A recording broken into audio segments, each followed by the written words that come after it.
This season of My First Dungeon is sponsored by Mythworks. Mythworks is dedicated to sharing stories we can all enjoy with creators from around the world. They're the publishers of Slug Blaster, The Last Caravan, and of course, the Wildsea.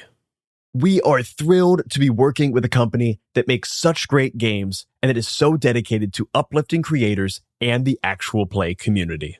So head on over to myth.works and use the promo code MyFirstDungeon, all one word, for 25% off your order of the Wildsea, so that you too can set sail upon the verdant waves. Once again, that's 25% off the Wildsea when you go to myth.works and use the promo code MyFirstDungeon. And with that, enjoy the show.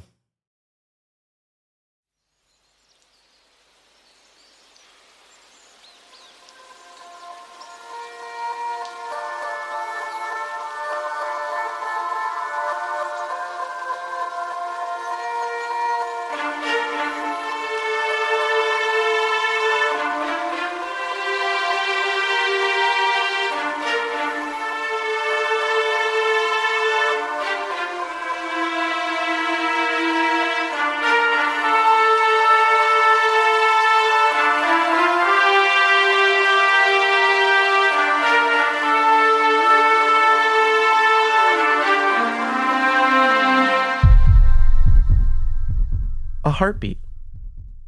Notable not for its own sound, but for the way it silences the noise of the rustling waves with each compression.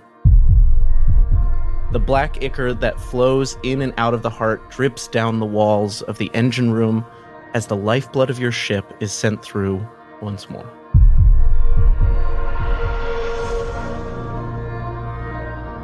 You all feel that first beat reverberate out through the ship. You feel it deep within you, and you get a flash of memory.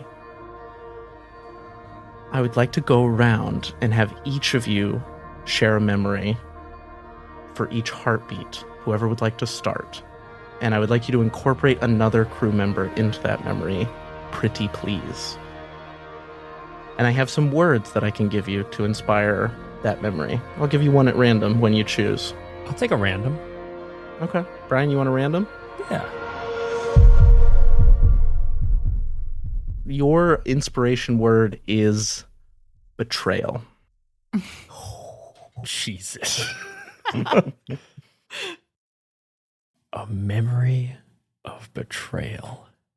I feel like this has gotta be with Dr. Carcoss. It's just gotta be. It's just gotta be. And I think Whistlin, when we first disentombed Dr. Carcoss from his amber prison, Whistlin kind of like took a little bit of advantage of him. Wasn't particularly like kind. This was not necessarily a person he cared to have on the boat. And the betrayal was I had Dr. Carcoss drink a beverage that is extremely unpalatable to most people, but is good. Like, Mothrans really enjoy it, but I'm very aware that other people do not enjoy it as kind of like a prank or a bit. And especially at a point where Dr. Carcoss now can kind of communicate with the crew. This was like day 2 when he certainly could not. Ezra, how did Dr. Carcoss react at that sip of beverage? Ooh. Being used to be forced to do things against his will, he smiled back with gritted teeth. And we flash back to the present as you all catch your balance, having all been transported back into this memory from Whistlin's perspective. Whoa. As the heartbeat settles, and then again, another heartbeat. Who would like to go next? I'll go. Cherry, you have Leviathan. Good. No, good. Good, great. In the early days of being on the ship, Cherry has always tried to act natural and act cheerful and act like nothing's wrong and act like nothing's ever been wrong. And when she first came onto the ship, it was much harder to do that because she was coming from something that was traumatic. There was a day when, almost like yesterday, where we were being chased, and it was my first experience like that on the ship, and it was very, very scary, and I just felt completely in over my head. And the person to comfort me was Izora. And the way that she comforted me was that she offered me this almost like shawl, blanket, sweater kind of thing, just like a comforting gesture, which is funny when it's wrapped around a tree. Cherry doesn't have like shoulders or anything. Does wear it well, I would add. Not important, but I would add that. And this shawl, I don't know the origin of this, but Izora, you just mentioned to me that it was Leviathan furs, which is an aspect that I have on my character sheet that I have just put a origin to. And in that moment, it was the difference between me running from this ship and running to find somewhere else and staying. And I think that was like that solidified Cherry's relationship, or at least the amount that Cherry really respects and loves Izora and wants to keep her close. What was the nature of what was chasing the ship? I think it was like raiders or something kind of innocuous, but really scary to someone who's never experienced it. Yeah. They were just after us because maybe we had more parts on the ship that actually worked, and they could see that. And, you know, that's not really the case so much anymore. Back before the ship was broken. Back before the ship was a piece of crap. You all see from a canopy of red cherry flowers that Cherry is used to kind of seeing through and around, but maybe is a little disorienting for you all at first, a ship of angry raiders chasing the crackling heart. And it's weird to be in Cherry's perspective and feel this fear, but then feel it get changed into comfort as a pair of ghostly hands wraps a nice snug fur. And you all feel the warmth of that fur and the kind of almost magical comfort that they bring.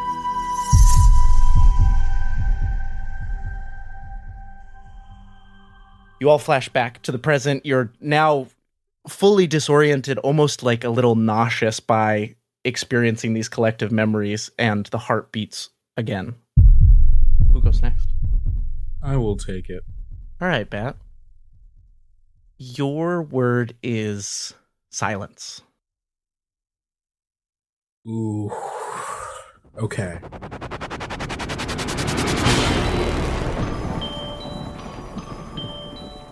This memory is of the moment Bat woke up. It is on the deck of the crackling heart. It is nighttime.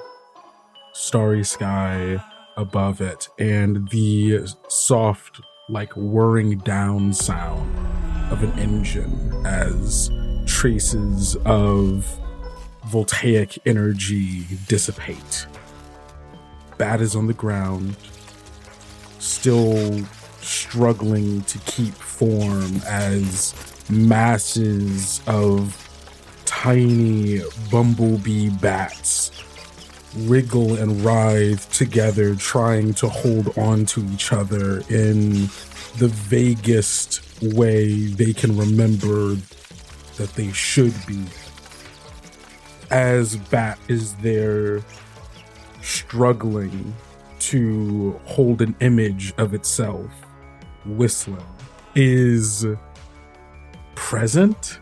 I think I happen to be here to see the sparks fly, strike a swarm of bumblebee bats that made the space around the ship their home, and then watched as they all fell to the ground and crawled together.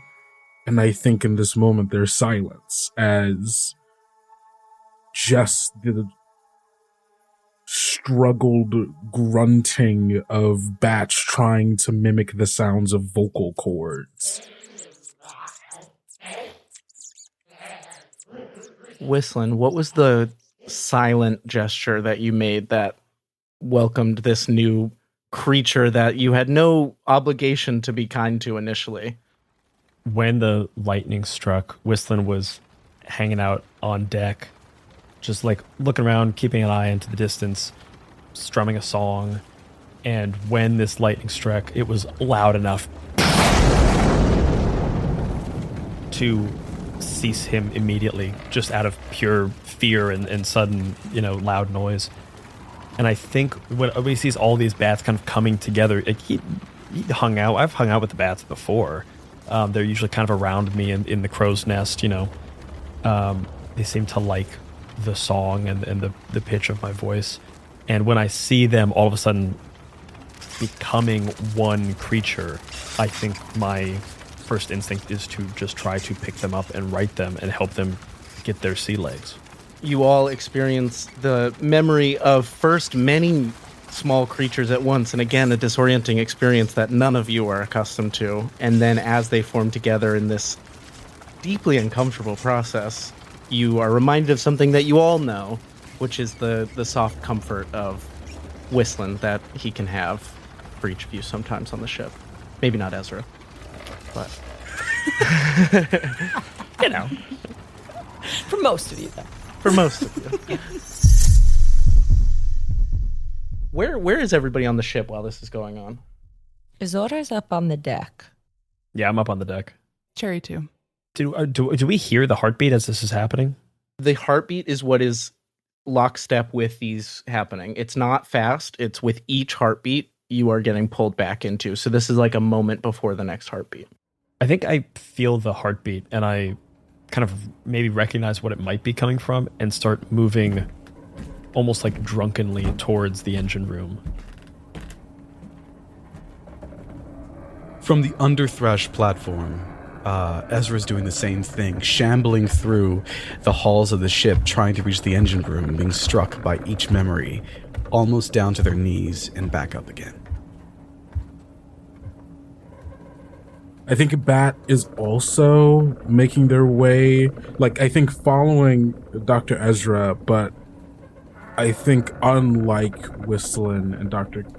Carcoss, I think Bat is not having as bad of a time with this, as this is not that dissimilar to how they usually feel. Very good. Cherry, did you say where you were? I'm on the deck as well. On the deck as well. Mhm. This beat is irregular as it kicks back up, and after this most recent one, you think it might be done, you start moving your way out on the ship, and then in this motion, you get struck by another that silences everything on the ship, and you feel that piercing sort of pain of getting pulled back into memory again. Ezra or Izora? I'll take it happily. Ezra, your word is broken. In the present day, Ezra falls onto all fours.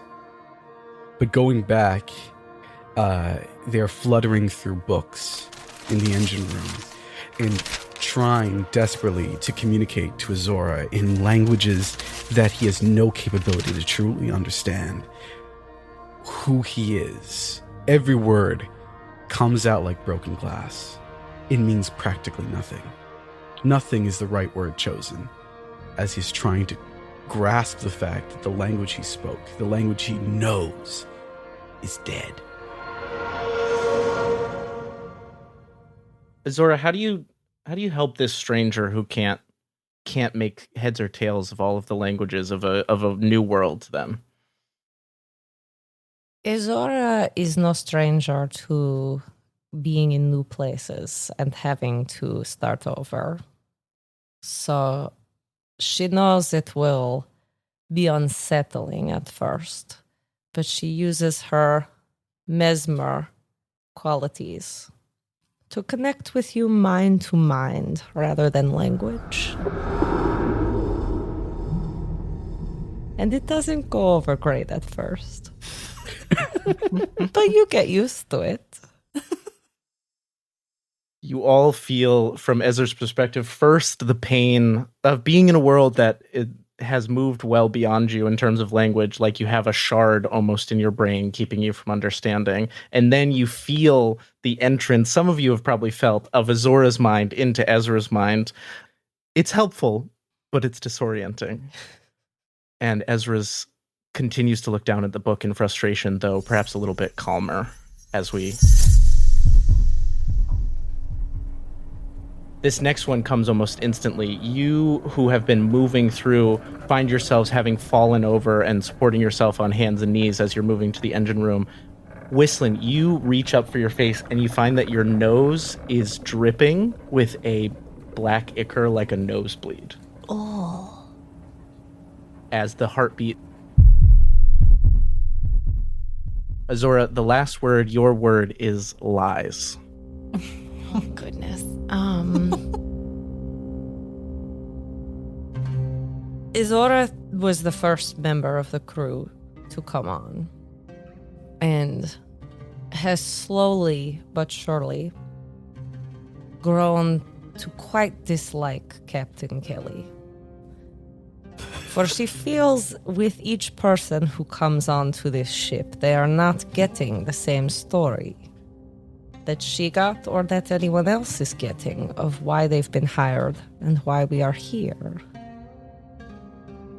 And it is when Ezra Carcoss comes to be and is told whatever it is that he is told about joining the crew, that Izora makes up her mind that she will not stand for Kelly's lies.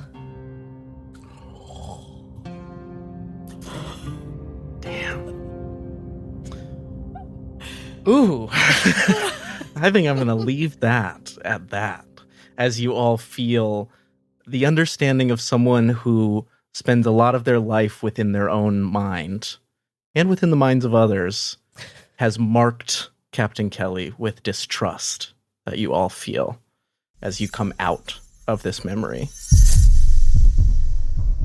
As you guys are moving through, you still have this disorientation. Whistlin, it's not a big drip, but you do feel that little bit, and I think anybody else who's moving around starts to feel that same kind of headache, and you feel that not all of you have noses of the exact same way, but the equivalent of your nose has a small nosebleed of this black ichor. I'm just yelling back. I'm moving towards the engine room and just yelling back, "Hey, guys, I think something's going on with the engine." And I'm going to open up the door and see what is happening in there. You open up the door and you see, you've been in this engine room before. This is made of the same sort of pale white wood as the rest of the ship. There is a mixture of machinery of what may have once been a more traditional electric or steam or gas engine. But in the center where that actual engine would be is this big heart. And you've seen it before, you've seen it still. You can't remember a time where you saw it beating, and it's not beating at the moment, but you can see from the walls and the different biological and mechanical tubes connected to the heart that the ichor is flowing, and you can see it sort of lightly dripping out of different cracks and connections in all the different engine parts. Does this look normal or does this look abnormal? This is how this room looks, although it's been still in a way that the room is not still, decidedly, right now. The heart hasn't had another beat, but the tubes and stuff are clearly flowing liquid. And it hasn't been before. It hasn't been until recently. And it hasn't been for... You now are thinking about it, you can't really remember a time where this heart was beating as long as it's been on this ship, but there are a lot of holes in your memory. I'm just looking at that and kind of yelling back out the door. Hey, anyone know how to work this thing? It's looking weird. I could maybe give it a hand. Ezra, you feel the similar... as you reach the top of the ladder from the underthresh platform, you feel a liquid dripping down your face as well. A black ichor kind of pooling in your... Do you have facial hair as Ezra? Yeah, I think he has a scruffy little stubble beard. It's zigzagging kind of through the stubble of your mustache as it hits the corner of your mouth, and you taste this bile-like, hard to describe, a flavor that you would have never experienced in life, that tastes, the best description I can give you is that it tastes like the discomfort of silence. Oh, now I get it.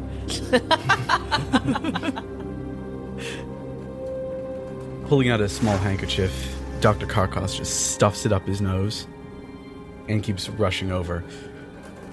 Right, W. You worked with these before? That is moving, isn't it? Yeah, you worked with these before? You familiar? This type of engine? A heart to heart, right? Perfect. And I just grab you and I just push you forward. I go, that's you. This isn't my area. I'm gonna go find everyone else, see if I don't know how everyone else is doing. And I'm gonna run out and start trying to find everyone else and like just gathering everyone in the engine room, but leaving Dr. Carcoss alone for a moment with the heart. You don't realize it, Whistlin, but you're bounding up the stairs and you're kind of doing the thing where you look up and then you look down at your feet and look up, and then all of a sudden you're at the top and Izora is straight up in your face. Okay. Is the engine working again? Kinda. We need a team meeting about this type of thing. Oh, this is an interesting twist. All right, that was more ominous than it needed to be. Okay, excuse me. Izora's going to start working her way down as well to try to get to the engine room. I'm just starting like banging on pots that I find. Like, everybody, engine room! Engine's going weird! You all hear that. Does everybody go to the engine room? Absolutely. Did we all kind of know, like, inherently that this was the heart? Or if we weren't there... You guys all knew it was here. Like, this wasn't like a restricted off-limits room, like by anybody. But it was, it was one of those things where it's like, why do we have a beast pulling the ship when we have, when we have this engine, but we don't have an engine? The heart's not been beating for as long as all of you can remember. I more meant like the getting like visions and like getting sucked into the memories. Like, did we kind of inherently understand that was the heart's doing? I think it's timed so specifically with it that you probably do inherently understand that. Okay. The thing that you also realize about these memories, for everybody whose memory it was, is that you realize that memory was missing until this moment. Oh. They're yours, but you didn't have it before. And that's disorienting. Oh. What do you guys do in the engine room? First thing Ezra does, as he walks up and touches the heart with one hand, and whispers to the heart, "Hear our watch, the Ichor sleep. Are you waking from the longest sleep?" And I'm going to whisper the longest sleep at the heart to discover something new. Yes. Ooh! Ooh! Ooh! Yeah! Baby. Ooh, baby. Use my toys. As Ezra approaches and touches the heart and whispers the longest sleep, you feel, now this close, you feel Ezra's voice almost get sucked out of the room as another heartbeat happens, sending you all once again into a shared memory. This one's a little longer. This one you recognize the hands, the tattooed forearms of Captain Kelly is whose perspective you're in. For using that whisper, I'm going to give you 2 flashes of information that Captain Kelly's memory holds. The first is Captain Kelly sits around a circle of sailors having a meal that feels preparatory, like a Last Supper sort of vibe. Something is about to happen. There are a handful of other figures around this meal, eating on some hearty stock. You see a Mothrin. you see an ardent with soft brown skin, a woman who wears a round-brimmed hat. You see a younger ardent, seems too young to be part of this crew, maybe 16, 17 years old. And you see one more figure is a Gao, a great burly Gao who has some kind of large weapon affixed to his back. They're not talking, they're just eating. The next flash is far more chaotic. It is within the roots of some great iron root tree. Harsh light mixed with deep darkness is flashing. There is smoke, there is chaos, there is conflict, but there is silence.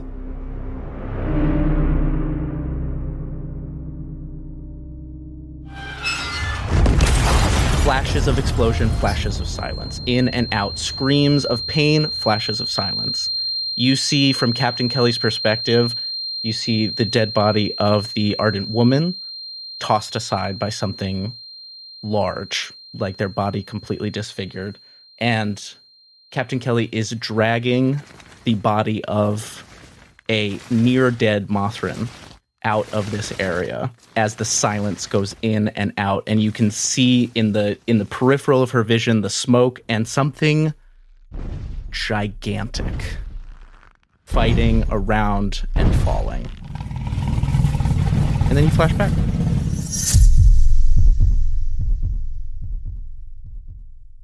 Do I recognize the Mothrin? You recognize the wings. What do the wings look like, Elliot? They've got some markings on them. What kind of markings do they have on them, Elliot? Mothrin pupate into new Mothrin. Is this the Whistlin that came before Whistlin? Oh, that'd be stupid. That'd be crazy. Fucked up, dude. That'd be so silly. Listen, yes, you know the markings on your wings. This is a previous pupation of yourself. Oh my god. That you do not remember. At least not you have a flat, you recognize that version of yourself, but you don't remember this crew, you don't remember this mission, you don't remember nearly dying. You don't really remember your last pupation. Would the rest of us know Whistlin's markings well enough? Would that be something that, like, culturally you would just know? I would probably ask anybody else to kind of roll for it. Okay. Can we? Please let me roll for Yeah. this. What would you have us roll? You tell me. I'm looking at skills real quick. I think study, sense. Can I do instinct and sense? Yeah, you could do instinct and sense. Can we all have an advantage since we're all kind of doing this together? No, this is a really individual thing, but Kendo, Bat can have an advantage. Sick. Oh. I do this kind of thing all the time. This is just what life is for me. I will say that since waking up, Ezra's been studying upon all of these weird people, and thus, could I use Tend as someone who's studied a lot of Mothrin biology in the past week? Yeah, or you've healed some of Whistlin's injury. Yeah, you can put 10 in there. I rolled a friggin' 6. You rolled a friggin' 6. Hey, Cherry, that's definitely Whistlin I in knew that it. memory. Can I do iron sense as far as like willing myself through? Like, I think the waves of memory, it's not so much that they don't affect Bat's physiology as much as Bat has just become very accustomed to constantly being in this state of remembering things I didn't remember. Yes. Friends, is there a cut? Because I rolled sharps and Tend. There's no cut on this. So I rolled a triumph with a twist. Oh. Very good. Ezra, that is definitely Whistlin. I think that I can either throw it to the pitch for twist, but with this, I'm almost inclined to let you just ask another question about this memory for like a little extra, just a little I extra like juice. that. I would love to do that. Looking at the state of the other people in this memory, what is the nature of their injuries? What took them out? It's interesting because it simultaneously, there is something very bizarre that has happened to them. Like, you see that all of their orifices have this similar black ichor kind of lingering out them, but they have also been just mauled by something large, a leviathan likely. Thank you. Oh yeah, Kendo, what'd you get? I got a 4 with a twist. I'm going to say, Kendo, you don't recognize that it's Whistlin, but you definitely recognize the other thing that I'm sure you've maybe put together based on our conversation. Yeah. Yes. Secrets. You can share that if you'd like. I'm going to kind of leave that up to you. I love secrets. I'll have it come out. Through the conversation. But what's the twist you want to add on? Or do you want to throw it to the group for a twist? I'll throw it to the group. I kind of have a question because we saw that the Ardent was dead and the Mothrin was near dead. Yeah. Do we see the Gao? You also saw in the flash that the Gao with this large kind of eldritchy, wild mix of nature and machinery weapon, their body is down with their head fully exploded in black ichor. So just confirm, definitely dead? Definitely dead. I have a pitch for Bat's twist. Yes. I can't stop thinking about this round brimmed hat, which is maybe not the thing you wanted me to focus on. Maybe it is. But words are intentional. Yeah. Does Kelly still have the hat? Kelly does not have the hat. Okay, we can't have Kelly have the hat. The hat is somewhere else. That's the only reason. Oh. What? Can we see where the hat went? Wait, can I change Izora's role then? Because I haven't rolled yet. Oh, sure. Yeah. Change Izora's role. What do you want to do? Izora, well, I'm actually, you know what? I'm going to roll the same dice, but I'm with a different intention because I'm also intrigued by that hat. What's the intention? I'm rolling instinct and study, and Izora is interested in clothing and crafting and these sorts of things, and that hat did indeed strike her as attractive. And I'd like to roll these two to see if I've ever seen that hat in another context. Okay, great. That's a great roll. I got a 6 and a 4. Oh. Where have I seen that hat? Yeah, Izora, you saw that hat last night. Whistlin shot it off somebody's head. I was about to call it, honestly. Yeah.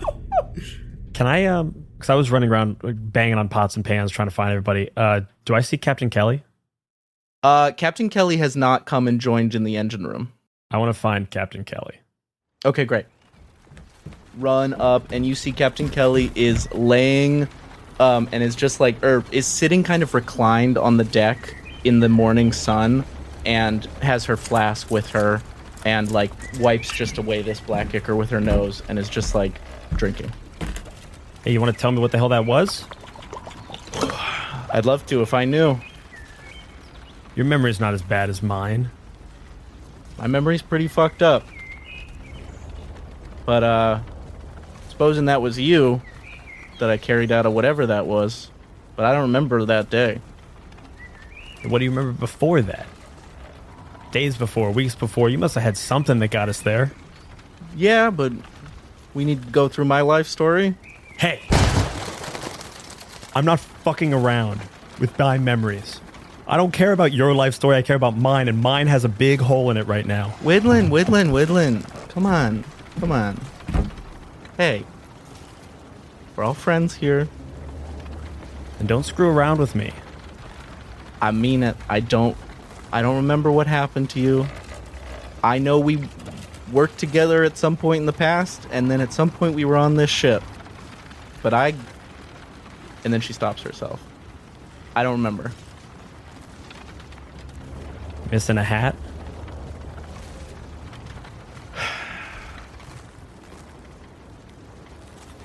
Yeah, I'm missing a lot of things. While this is going on, can Izora try to connect psychically in some capacity with the heart? Ooh. Yeah. I think I'm going to use tides and sense. And then does Izora have any memory of this heart ever working as the person who's been on here? I mean, outside of Kelly, the longest. No, you explicitly don't. Okay. Then I'm just rolling 4.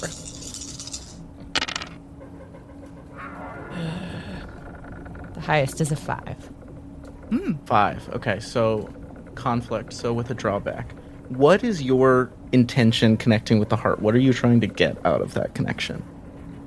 Izora's trying to gauge the state of the heart in the sense of, like, is it well? Is it sick? Is it angry? Is that the emotional state, I suppose, of the heart?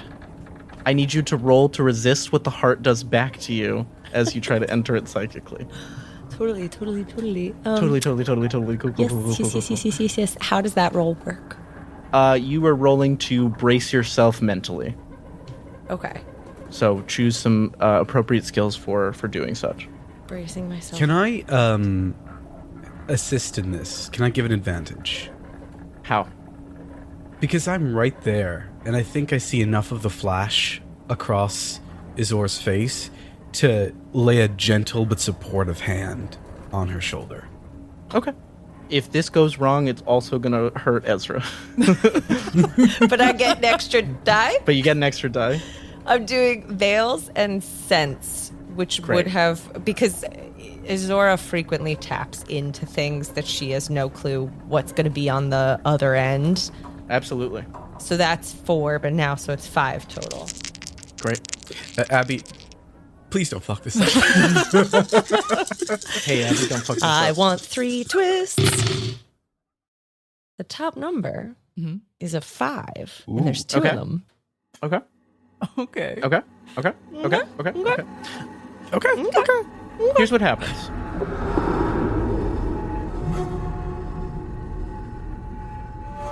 Izora, you open yourself up to tap in psychically to this heart, and what you get back is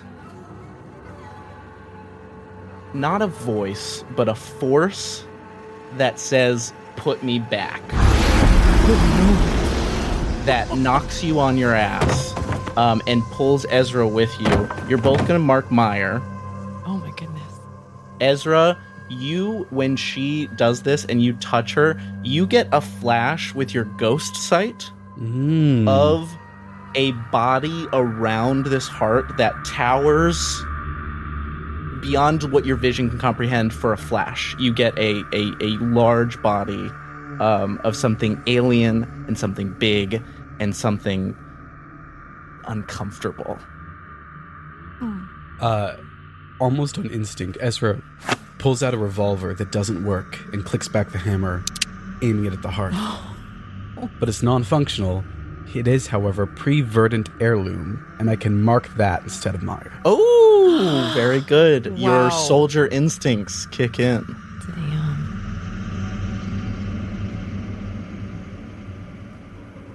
Do I choose the Meyer, or would it be my Mesmer one, since that's really like what I was tapping into?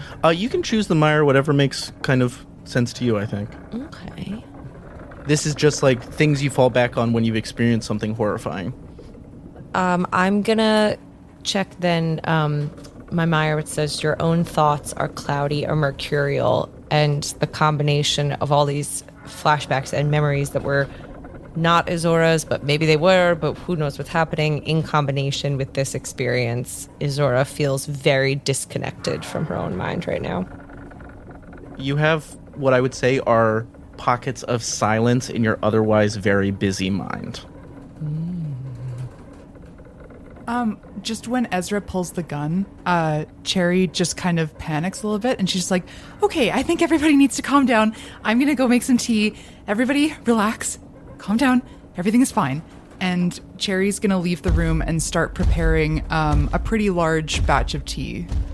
Very good. Yeah, not her usual, something different. Tea, okay, great. Do you roll like cook to make tea, or is this something you get to automatically do? Well, I'm making something a little special, but I want to wait for everybody to sit down and have a cup of it with me before I get it. Copy that. Copy that. Good. Cherry, you don't have a nose, Yeah. but what you do have are these flowers that, are a sensor, an olfactory sort of thing. You notice that a handful of those sort of have a black bleed coming into the petals, like when you put dye in the roots of a flower and then grow it. Oh, God. But you go make tea. Yeah. I was thinking it's also maybe seeping through like patches of bark that are hard to see, but I love that it's like dripping out of the flowers too. It's so yucky. Yucky. So yucky. Bat, you had something. I was going to say, because there's the doubles that Izora just rolled, I do get a twist. and I have a suggestion for a twist. Please. I think that after that connection that Izora just made and that like forceful push off, I think there is a lingering like voltaic like charge in the air around it now. Yes. Oh. Bat feels that for sure. You can almost see it. Izora doesn't realize that this is not just something that's happening in her own mind, like a hallucination, and so she's gonna try to warn. The heart does not want to be touched, I think. It Matt maybe starts to wants... get up to go touch it. Izora sees Bat going to touch it and says, "It has aura of anger. I do not think this is good to touch." No, but it's just... And I think upon, like, getting to, like, the outer edge of this kind of aura of voltaic energy, Bat touches, like, a single finger on it and falls apart.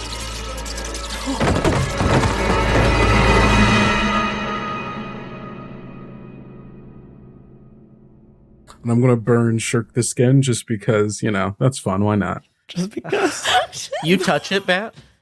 Yeah, I touch it and immediately... There is one more beat when you touch it. And you get pulled back into a very small perspective. Again. Skittering across a amber root with blood and ichor. And then it joins up with another lizard. And then another lizard. And another lizard. And slowly, a swarm of lizards comes together in the aftermath of this conflict that you just saw and becomes a figure.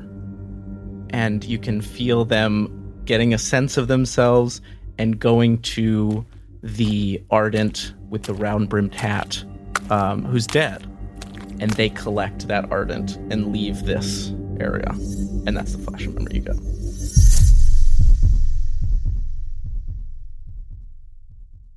We all experience this, or just that? You all experience it. Huh? We love a lizard's memory, huh? Come on. love a Love a lizard. lizard's memory. I did think it was going to be the squirrel, but good. This is good. But this is better. Cool. I do have to tell you all, this hat is the same hat from last night.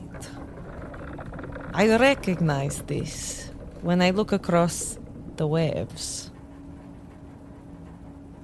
Let's jump back to Whistlin and Kelly real quick. She looks at you. What do you want to hear, Whitlin? Listen, I just don't want you to be fucking around with what you know about me. Listen, Mothran's memory is not something... Previous pupations, I got fragments, and I want more of them. So if you have them, I want them. So don't be holding out on me. I Don't be don't hiding have them. behind... I threw them into the Whisper Well. Well, that was a mite bit selfish of you, don't you think? I wish I could remember why I did it. Kelly. Well, Thing about memory is that even if they're gone, the pain's still there. She takes a big swig of her flask.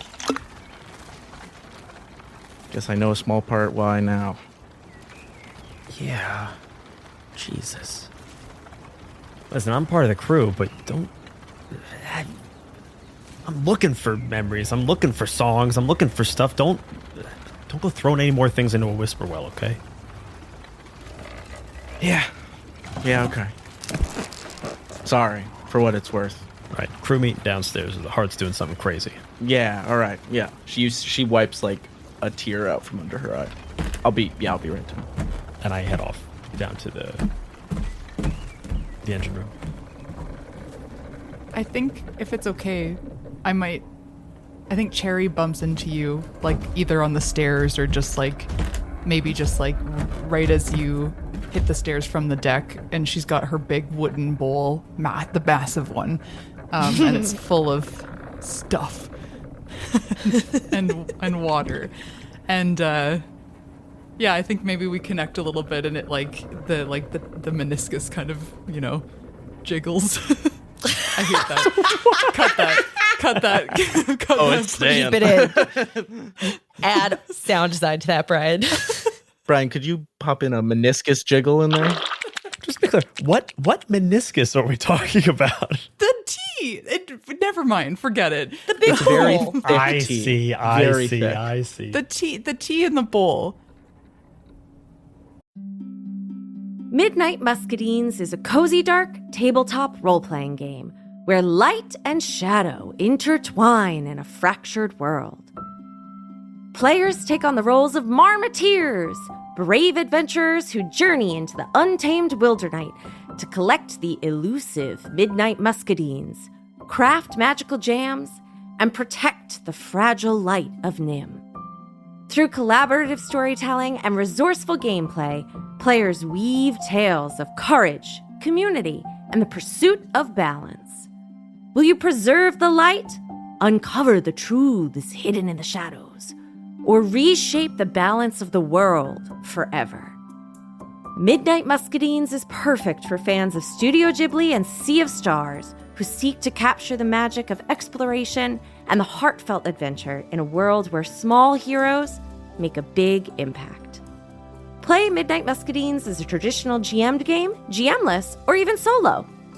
Midnight Muscadines is crowdfunding now on BackerKit. Join the campaign at pandiongames.com/muscadines. I'm Quinns of tabletop role-playing game review show Quinn's Quest, and this is Play to Find Out. Play to Find Out is an actual play podcast that brings notorious old games from the 80s and 90s back to the table. Each season of Play to Find Out, I'm joined by Emily Johnson and Rob Morgan. Good? Nervous? Yeah. You both looked at each other really concerned, like you think what's about to happen is going to be unpleasant. And frankly, I think that's rude. And together, we explore the TTRPGs of ages gone by. Our goal, to separate the TTRPGs that deserve to be remembered from those that maybe don't. Can I don't know, Emily. It was the 80s. Also, A lot of people were on cocaine. We blow the dust from decrepit systems to learn how they work. Your 100 on the encounter table bursts out. Right, you've encountered a fog. Get ready. Don't laugh. Does one get ready for a fog? Don't laugh. Encounter their unique quirks. I do finger guns to cover up how I wince. A weird thing happens as you do finger guns. Oh no. And I'm hoping that the Quinn's Quest community will join us in exploring these games too. If you this up, cannot describe to you how much your adventure ends here. Yeah, that's fair. Because the best way to learn is to play to find out. Play to Find Out is available now on the Quinn's Quest Patreon, but the first episode of each series streams for free on the Quinn's Quest YouTube channel and wherever you get your podcasts. Anyway, you failed the Earthtech roll, and you made jokes while I was doing my exposition, so you don't get to hear any more. No. Come on. I was shook as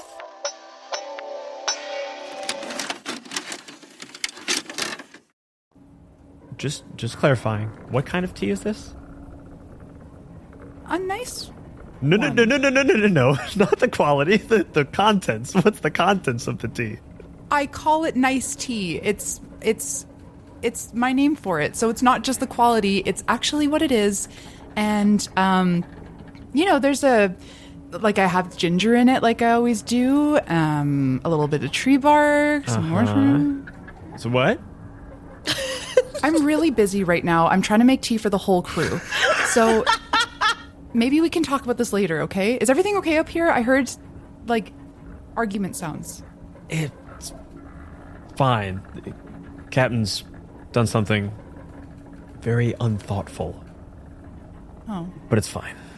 She's always like that. Well, are you coming back down here now? Yeah. Do you need any help with that? Oh. You've never offered me help with my tea before. Let me be clear. I'm not going to drink it until I know all of the ingredients. Oh, okay, fine. Let me just go finish it and then I'll bring it down and then we'll all have a glass. And I promise it will be worth it, especially if there's questions that you have about everything that we just saw. Sounds good to me. Cherry, you run off to the galley. What's the last step of preparing this tea? So I have my special ingredient, which is my special gorse root that I picked up. Gorse. I looked it up, but I don't remember what it is. But it is a real thing. That's my special ingredient. It's totally safe and fine.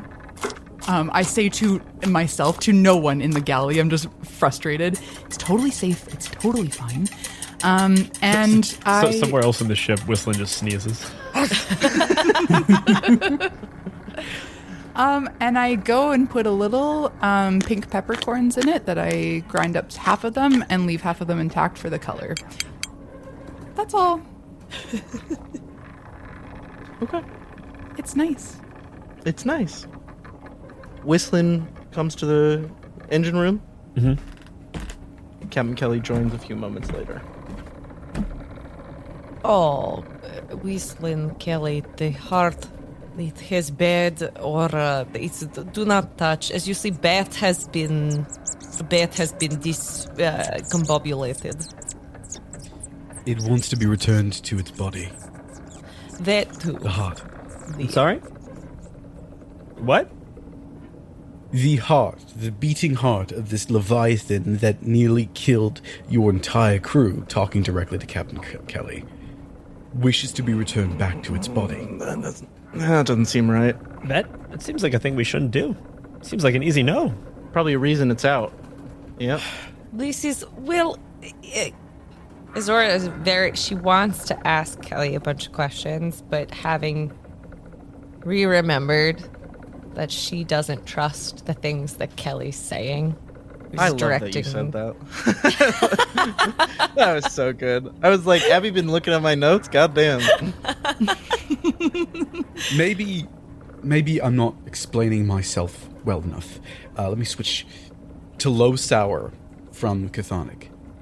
This heart wants to go home, and because it murdered many of you, maybe let it go home.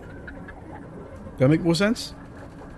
Look, Dr. Carcoss, I appreciate that you're a, man of morals. You haven't been up in this world long enough to know how it works.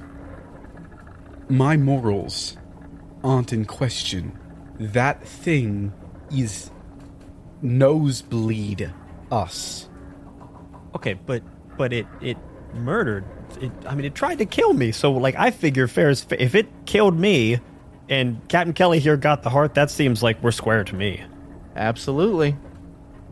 I want to, just as a note, Bat is still on the floor in pieces. Oh yeah.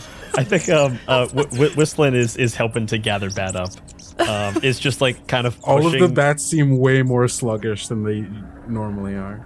Izora feels like she's helping by trying to sort of get back in touch with her own mind. It is kind of half meditating, being like, I will help Bat in the moment.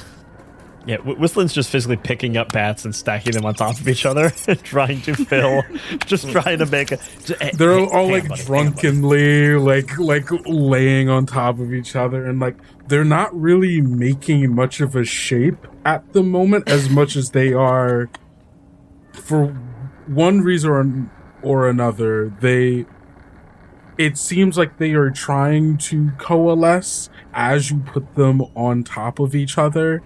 But it seems very slow at first. But I think you can tell that they're like just kind of coming out of a daze a little bit.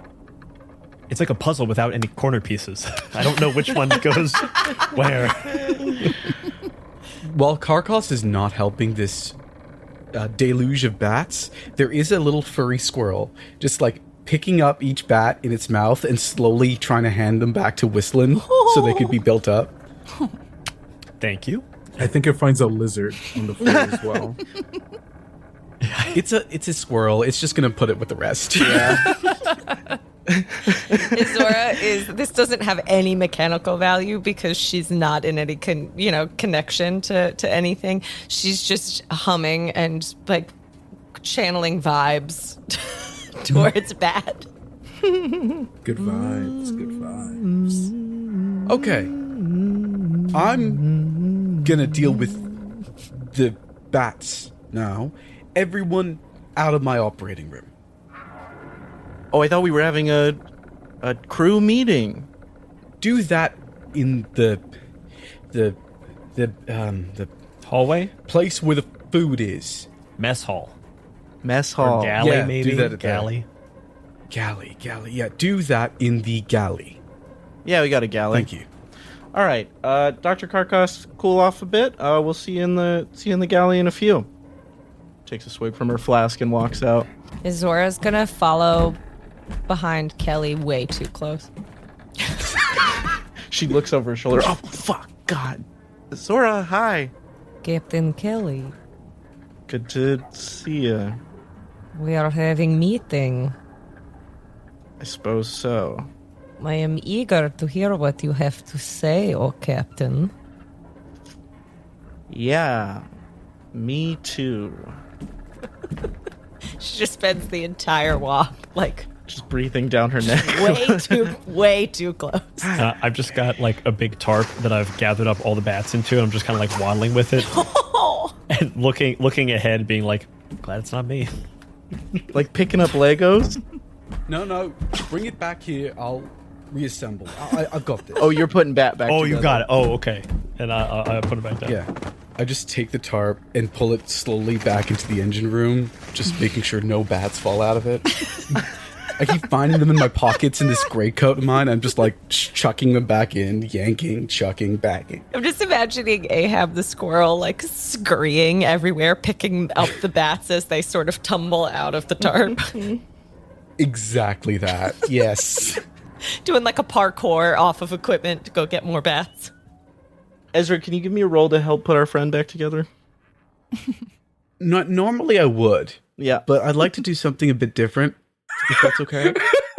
I can't wait. Cannot wait.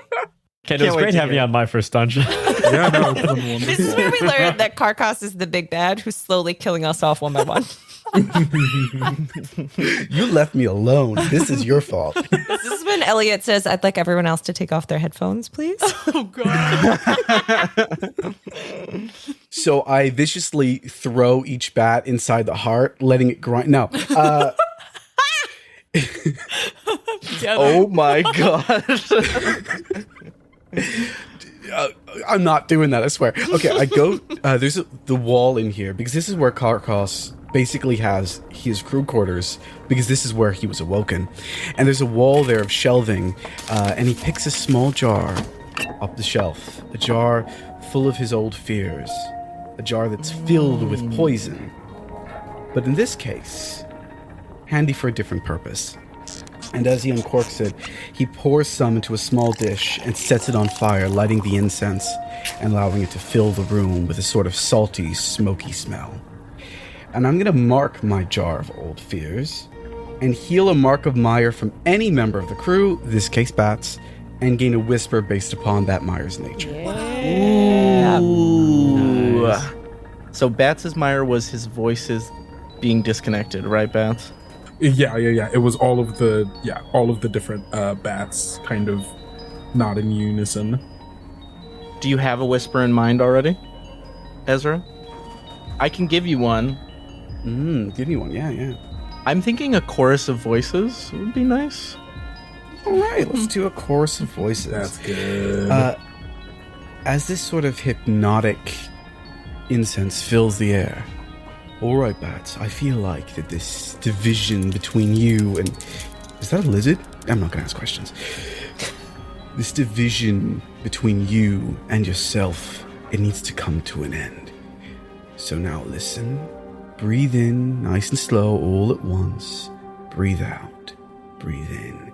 And as we fade out, just constantly telling Bats to breathe, they slowly will come together.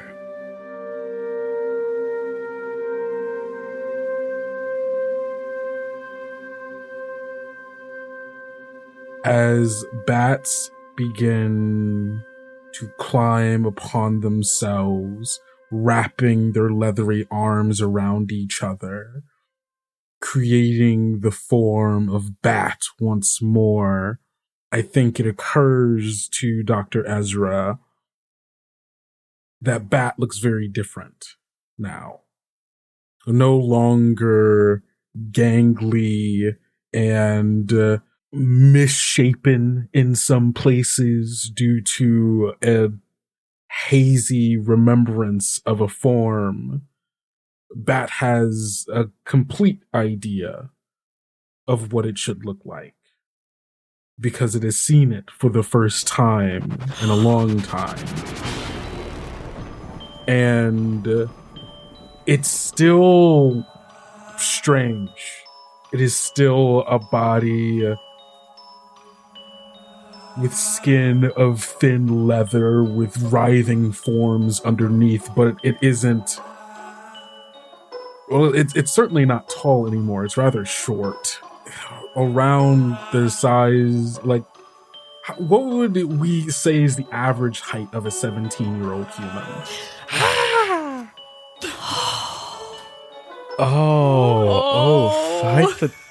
mean, 5'8". depends upon... Yeah, 5'8". Yeah, I think they were a little shorter than most. So let's go 5'4", 5'5". The form and the silhouette of it is much more recognizable as being humanoid in base, but it's still furry, slightly translucent. The eyes aren't quite right. They're still big, black, and beady. And there's like the kind of like semblance of like trying to make like tufts of short curly hair that is just a mass of bats curling in on themselves. Oh my god. There's still not the right number of limbs. Right now, they've got 3 arms rocking, but rather than being... They're the right size. All 3 of them are the right size now. A proper proportion of the body.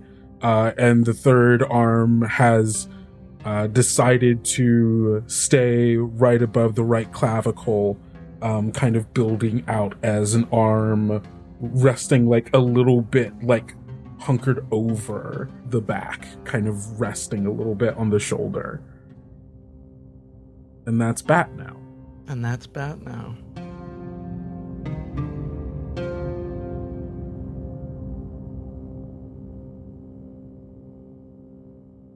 We see this reformation of Bat, and then I think if you guys are cool with it, we'll cut to this crew meeting. Yeah.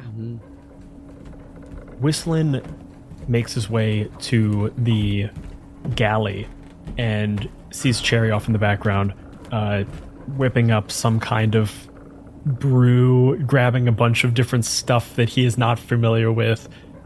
He's a little suspicious, but he starts just opening up the cabinets and the cupboards and the drawers, trying to find just like a scrap of food just to nibble on. Like he's not even hungry necessarily, just like peckish. And the more he opens up the cabinets and drawers and things, the more he is reminded that it's been, I don't know, weeks since we've been in port, to his memory at least. And it's been probably like months since we've had a proper char on the ship. If ever. If ever. I mean, it's like really, really beginning to show. And I think he looks back and sees Captain Kelly down the hallway, kind of coming into this room, and picks up an instrument, very pointedly looks at her, and begins to sing. I thought I heard the old char say, last call, boys, it's over. All the grains run dry, meat's drowned in flies, and it's marrow for the morrow. Nothing left to savor now, the wind's not in our favor. We've dined, our last worst come to pass, and it's marrow for the morrow. Marrow for the morrow. I thought I heard the old char say, last call, boys, it's over. All the grains run dry, meat's drowned in flies, and it's marrow for the morrow. Nothing fresh, hearty, sweet, the galley's stripped of sundries. Last drop of drink, now we're in the sink, and it's marrow for the morrow. Marrow for the morrow. I thought I heard the old char say, last call, boys, it's over. All the grains run dry, meat's drowned in flies, and it's marrow for the morrow. I dream of meat, her precious heat, sipping stew and brandy. Tender seer today than the old char say. Boys, it's marrow for the morrow. Marrow for the morrow. Marrow for the morrow.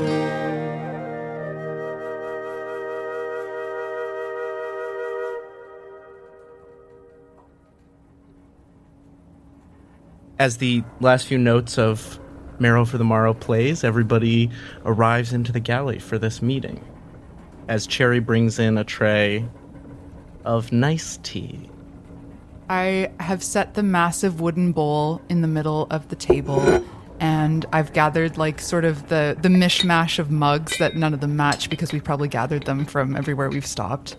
Do we have a way in this galley to heat food? You're the steep, you tell me. No.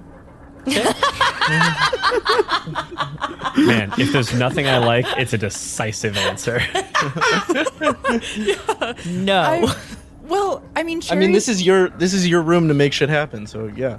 Well, the thing, Cherry's specialty is sun tea, which is leaving the water out on the deck to let the heat from the sun infuse the water. So right. I don't think she cares about whether people have warm food or not. If they want it, they can figure it out. But she certainly isn't using anything in the galley. So she sets down a sort of like a tepid bowl of a water that just has a bunch of nice things floating in it. It's nice tea. Can we also say that all of the mugs, because I do like the idea of us every port we go into buying like a souvenir mug. So they're all like have the name of the port or like a painted image of whatever their big attraction was or whatever that place was. Yeah. Thank you. Yeah. I want to... This is my goal for right now. I'm going to tell you explicitly what I want to do. Please. I want to know what is in this tea, and I want to roll as many dice as possible to make this happen. All right, Izora doesn't care. She's going to just take a big scoop of it. I also think, Whistlin, you... I feel like your sheaf of 100 stories might apply to what's happened to you today. Realizing that there is a piece of you didn't remember. Oh, sure. Ooh. Gain a whisper whenever you encounter a spectacle, horror, or new port during a journey. Yeah. what kind of whisper do you think I'd gain? I don't have one offhand. How about the call of the Leviathan? How do you feel about that, Whistlin? Hey, I'll take that. Take it. You got it. You got it. That's yours. Take that to the bank. And then tell me what you want to roll to figure out what's in this tea. I'm looking at Cherry. My eyes just narrow to the little slits. And I see Cherry just standing there smiling big and happy-go-lucky with a big tray of tea. I've got a 3 in study, and I've got an edge in sharp. Okay. My eyes are glancing around the area. I'm studying up on this, and I'm hoping to gain advantage from watching Izora first take a sip. To see if there's see what's going on. Izora, do you take a sip? Yes, but I feel that Whistlin should know that Azora's going to add a pinch of her hallucinogenic leaf. She's just going to microdose a little bit. Little microdose for. She's had a tough morning. I've had a tough morning. I want to reconnect with myself, and this is a good way to do it. So she adds a little. You see her add a little pinch to it, but yes, and then Izora is just going to take a sip. She does the thing where it's like when you're drinking a hot beverage, where you kind of your whole shoulders hunch up. And you sip, and it's like, ooh la la. Except that it's tepid. She's, yeah. I feel like the addition of the hallucinogenic negates the advantage I was hoping for. I so sorry. I would probably say so. So sorry. So just rolling 4. Just roll 4. 5, 5, 4, 4. Oh, twist. Cherry, can you tell Whistlin all the ingredients but one? No! Yep. Cloves, ginger, pink peppercorn. Very chai-like. Yeah, it is very much so. Some cacao nibs to make it a little bit chocolatey. Sure. A dash of actual pu'er tea, which has been fermented. We have a block of it in the, and I really reserve that for special occasions. And something, just a little bit of sweetness, probably honey, and an indistinguishable taste, not something you've ever tasted in Cherry's tea before, depending on how often you drink it, which I feel like I don't know how often you actually Whistlin does not. Yeah. I think Whistlin very rarely drinks the tea, but sniffs and smells all these familiar flavors, kind of looks around the galley, and it's like, okay, there's nothing weird in sight.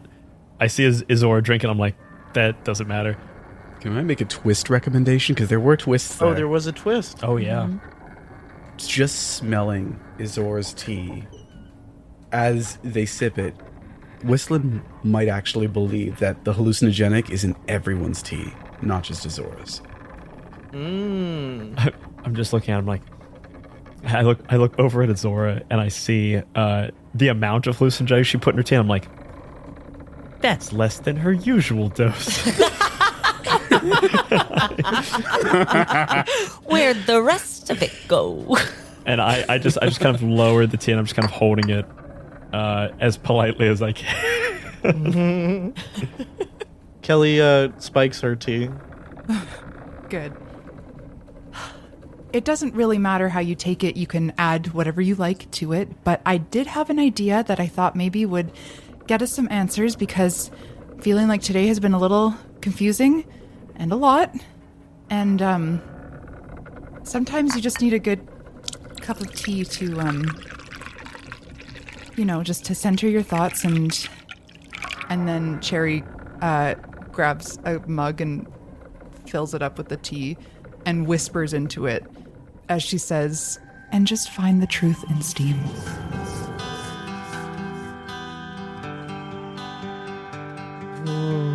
Which is one of Cherry's whispers. As she does this, she takes out almost like a little mason jar that was full of just steam and pours it into her mug and then pours it over the rest of the bowl, and the whole thing is steaming now. And one of my aspects is reading the remains. Consume a specimen to ask a question and read an omen in your remnants of the tea. The specimen I'm using is my gorse root, so I'll get rid of it. it tastes like shit, and it's in the tea. Okay, wow. Okay. So you want a discovery we're getting a discovery from the Whisper and an omen. Yes, but I'd like to be specific, and maybe this is not the right course of action, and this is kind of metagamey. My idea for what I'd like to discover from this Whisper and from reading the omens of my remnants, this is my metagamey pitch that I'd like to. I want to hear what the rest of y'all think. Mm-hmm. But hear me out. It seemed like when we were getting flashes of memories, they were intentionally themed. You know, mine was about a Leviathan and Whistlin was about betrayal, but the one that I'm most interested in, the one that seemed to be themed around lies. And so my question when I'm using this Whisper is, were the memories that we saw true? Or was there any falsities in them at all? You cast this Whisper into Steam, Truth in Steam, and what you get back is the assuredness that these memories are each of your memories that you have regained from this heart.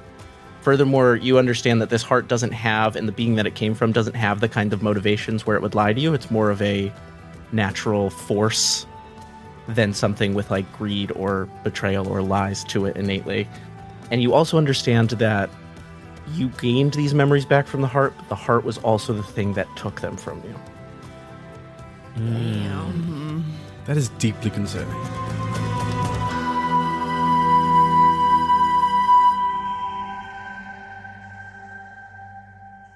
What would you like to do with the omen? The omen I roll for, I assume, because it's I guess I don't know. Do you have to roll for a trait? It doesn't necessarily say, it just says consume a specimen to ask a question and read an omen in your remnants. I think with that, because you're consuming something, that feels like not a roll to me. Okay. Yeah. Well, okay, then if that's the case, since we're all drinking the tea, I might, we have a question at our disposal that I would... Maybe read the remnants of the whole bowl kind of thing? Yeah, I'm willing to open it up to the crew if there's something we'd all like to ask. Let's treat this tea like a little mini montage, so we don't have to do the whole conversation, but I want to know what each of you kind of wants to get across to the group in a question. I want to know if this heart bears any ill will towards us. That is a good thing to know. Because that's what Whistlin's worried about. Listen, I'll drink your tea. Mm-hmm. I just want you to ask. I want to know if this thing's still mad at us. Because apparently, if we cut a heart out of this thing, I don't want to be giving it back and then it deciding to do the same to us. Forgive me, but an omen is an omen of the future, not of the past. We should ask if not returning its heart will have unforeseen consequences. If it will push back or take revenge upon us, or... am I getting this across? I feel like I'm talking too much. I'm talking too much shit. No, that makes sense.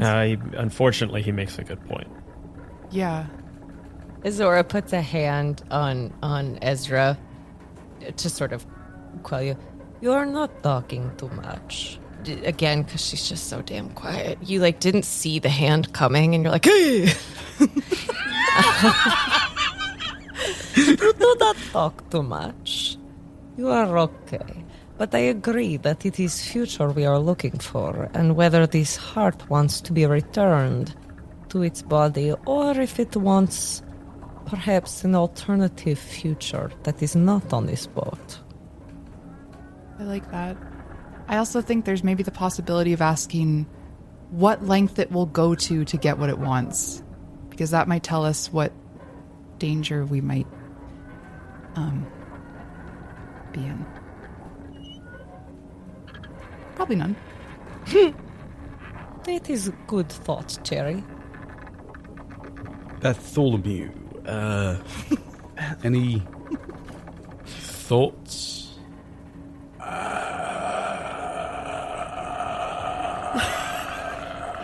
has had a big day. Are you feeling okay? You're looking different now, Bet.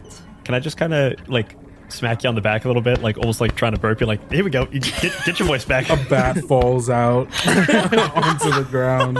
There you go, buddy. And I think Bat like leans down, picks it up, and just puts it in mouth, swallows it again. Doesn't make it better. Doesn't make it better. Bet, do you think some of the leaf would help? It helps me to reconnect with myself.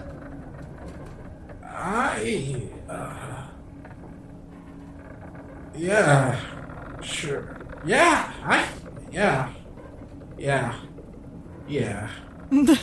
Okay, just tell me when. And she just starts to sprinkle a little bit into your tea. Just watches you sprinkle it. Buddy, For like buddy, a couple buddy, more seconds. buddy, you gotta say, buddy, you gotta say, buddy, buddy.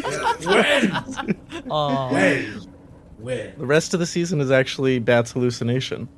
Nothing from here on out can be confirmed. It was all a dream. So do we have a question in mind that we can agree on as a group for this omen? I like Cherry's question of the sort of what are the lengths this heart will go to reach its goal. Yeah, I like it too. To get what it wants. Yeah, that works. Okay. That's what you ask? Yeah.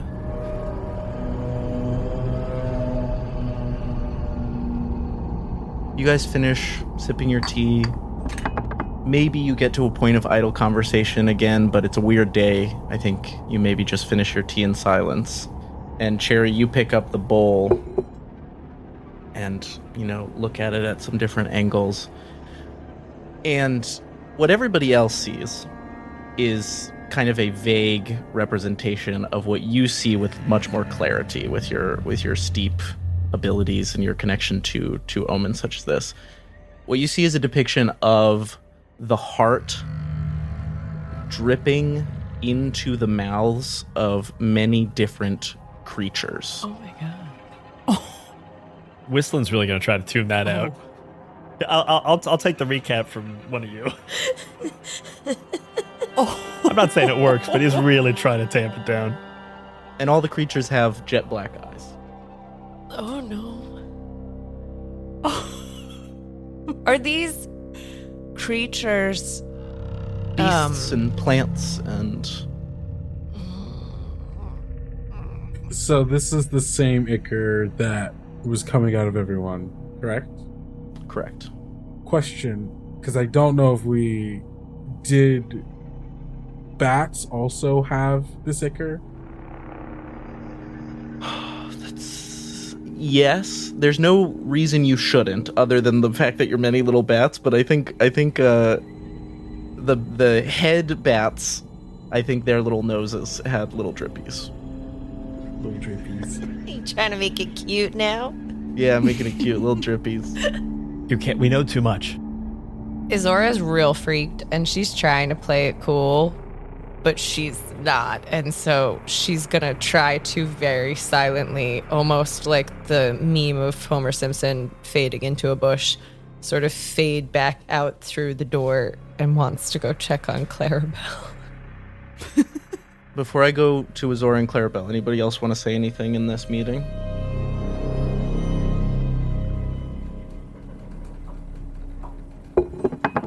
I think this is fine. I think it just means that the heart wants to keep us healthy, because if we're healthy, then we'll be able to get it where it needs to go. And I think that this is good. I think that this is positive. You think that was positive? That didn't feel positive. That felt scary as hell. I think the heart seeks to control. And I understand why. I mean, after all, I've helped others control. Kelly's like, that's spooky as hell, Dr. Carcoss.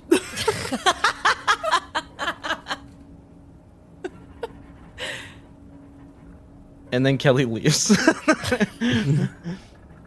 Whatever it is, This ichor, this bile,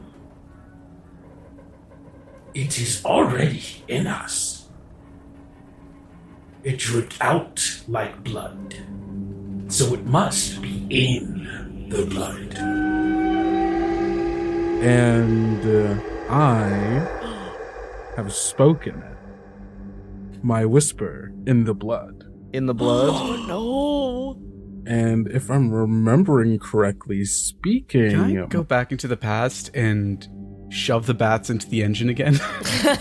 Hey, come on! Come And just on! not What did do I this, do? actually? What did I do? Come on! Come on, why are you mad at me? I do want to say something about you saying that whisper. We've heard a couple whispers today. When you say that whisper, there is similar to the night previous when the captain let out their whisper and there was that howling sound beneath it. There is a similar howling sound beneath your voice in a way that disconcerts you or is unexpected. But you could go ahead. What do you want from that whisper? Huh, well, now you've said something terrible. Now you've ruined it. Now you've ruined it. Izora hadn't gotten too far yet, and upon hearing this and feeling that growl underneath, is fully frozen in the hallway waiting. Yeah, it's like a spine tingling sort of howl that sits underneath Beth's voice when they use their whisper. She's embracing the silence, attempting to hear anything that she can to come of this. I'm looking for it. What is I had it. What is saying? Saying versus whispering. Are you saying it? Yes. Saying it is you have a twist to like the world that you control. Oh, interesting. Let me check our lines and fails really quick. Yeah, That's what That's everyone never loves terrifying. to hear. Okay. We're good. The thing that immediately comes into their mind upon like seeing the vision, seeing how this has affected everyone, the Ichor being in us, bad. And when the heart started beating and we started having these visions, that's when the Ichor started coming out. And so I think in Bat's head, that's like, oh, Ichor just got to be out of us and we're good. And so I think bleed it out. I think in that moment, as Bats says this, there is this deep convulsing within Bats as every bat inside of them begins just like spewing out this ichor and like a violent hemorrhaging of black goo. And just like almost like in a puddle seeping out from the stitches in their skin, out of every orifice that has manifested in this version of the body, just like right here in front of everyone. But all the ichor's out.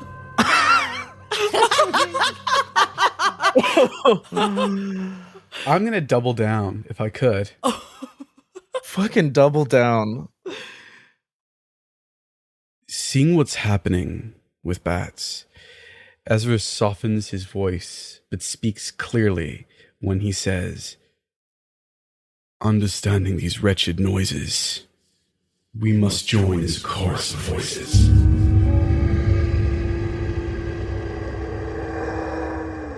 Causing everyone to convulse and vomit therein, including Ahab the squirrel. At first, Izora's a little concerned that maybe she just gave Bats too much of the hallucinogenic leaf. And then she hears everybody else start. And she's like, ooh, this is different. No, this is something. This wasn't me. I know my quantities. I know what the people can handle. Similar to Bats' whisper, when Ezra says a chorus of voices on top of In the Blood to amplify this change, you hear that similar bone-chilling howl beneath. But you guys can't hear that because all you can hear now is the expulsion of your own body of this Ichor.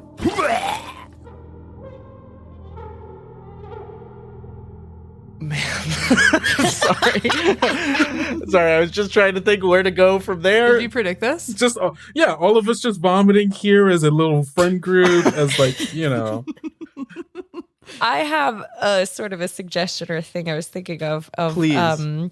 So Kelly has also left the room. Yeah. Can Izora hear Kelly and like kind of tell where Kelly might be? Kelly's hanging out on the deck in her little, like, she's built a recliner out of like some crates and a stool that she lounges on and drinks when it's sunny out. I would like to use one of my aspects, which is Whispers in the Dark, while in a dimly lit or unlit area, mark to learn a secret from the darkness. Izora is very unhappy with Kelly of being confused by everything that is going on, and so wants to hide in the darkness while she tries to very quietly throw up. And learn something about our captain.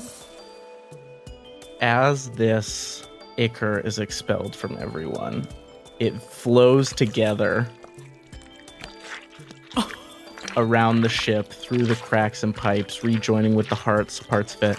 And part of it that comes out of you, for but a moment, forms a figure shape, this whisper in the dark, and whispers to you and says, The captain holds the whisper, the pain of remembrance.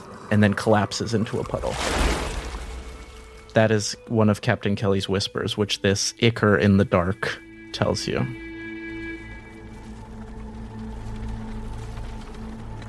Zora, as you absorb this information from the Ichor, and that bit rejoins with the mass of it as it all flows back into the heart, you realize that Clarabelle's been pulling the ship while you guys have been having this conversation, and what you hear in the distance is a slow bell of civilization. She has autopiloted you to a port that you guys know quite well. The name of the port is Odson's Respite. And as you hear this bell in the distance, you guys come up to the deck and you see that has emerged in the thrash this great port built into the oversized rib cage of a leviathan. Plant life has grown up the ribs, and lives have settled for generations within this ribcage. No one knows what this beast once was or when it fell, but now it is the home of Odson's Respite. And as you guys dock, you're approached at the dock by a young gal approaches the ship with a gun trained on you as you are on the deck and says, "State your business." Oh, we are just a traveling research vessel. We're here to restock on some supplies. He cocks his gun and he says, "What's on board?" You know, just people in just various sundries and stuff. He's on edge, like you approached with a threatening aura. Can I walk towards him and just like kind of have my wings slightly open, a very like non-threatening gesture, be like, "Hey, what's you guys looking for something? Is something the matter?" He points the gun at you, whistling as you approach. "Oh, hey, sorry. I What is on board?" I mean, just you're our welcome. crew and our research. We have a lot of snepographs from the places we have been. Then just behind him, this large Ectus, sort of a more jovial character, comes up and puts a hand on his shoulder and says, "Hey, whoa, what's the problem? Welcome to Odson's Respite. Why don't you cool off, go?" And the young gal kind of shakes his head, and you see him wipe a little bit of black ichor out from under his nose.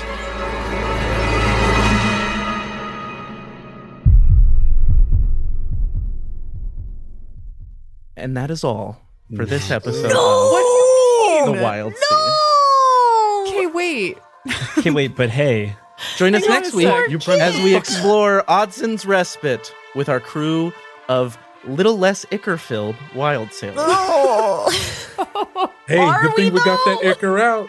Hey, we got Good the thing we Ichor got out. the we Ichor got the out. poison out from us. Aye, aye, everybody. Aye. What's with the heart? What's up with our heart? Heart.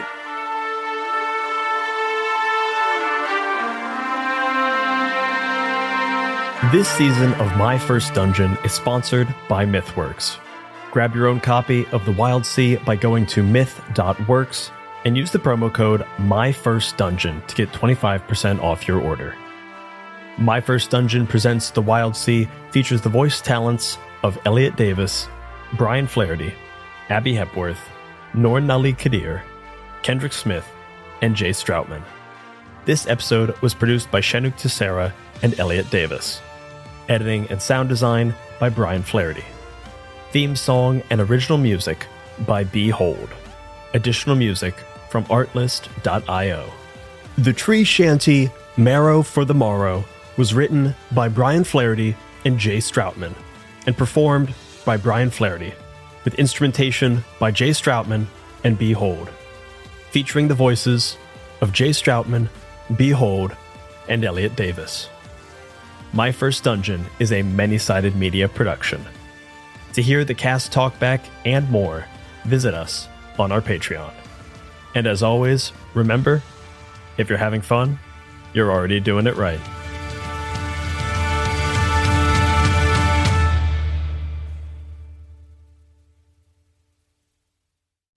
If you're looking for more great gaming content from everyone here at Many Sided Media, you should consider subscribing to the 20-Sided newsletter. It's a free, bi-monthly newsletter for people who love games, make games, and just love making games. To subscribe, just go to 20sidednewsletter.substack.com or follow the link in the show notes.